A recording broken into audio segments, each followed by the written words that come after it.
আপনি কি আমাকে কিছু বলবেন ভাইয়া? না। হ্যাঁ বলতে বলছেন, সমস্যা নাই, বলেন। May I help you? না মানে আপনি তো অপরিচিত, হেল্প কেন নিব?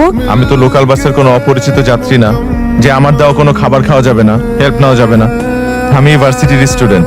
আমি স্যারের সাথে কথা বললাম, স্যার বললো 1 টাকা বাকি রাখলেও হবে না, পুরো টাকা পে করলে দেন অ্যাডমিশন হবে, না হলে না। 20,000 টাকা কোনোভাবেই ম্যানেজ করা যায় না?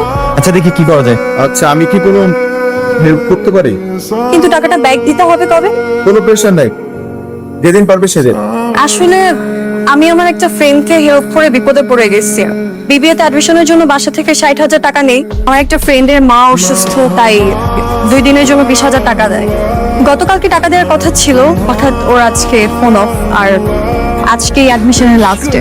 কোনো সমস্যা নাই, আমি বুথ থেকে গিয়ে একটু টাকাটা তুলে নিয়ে আসছি, তুমি এখানে দাঁড়াও। এর মাঝখানে যদি কেউ হেল্প করতে চায়, কারো হেল্প নিও না কিন্তু।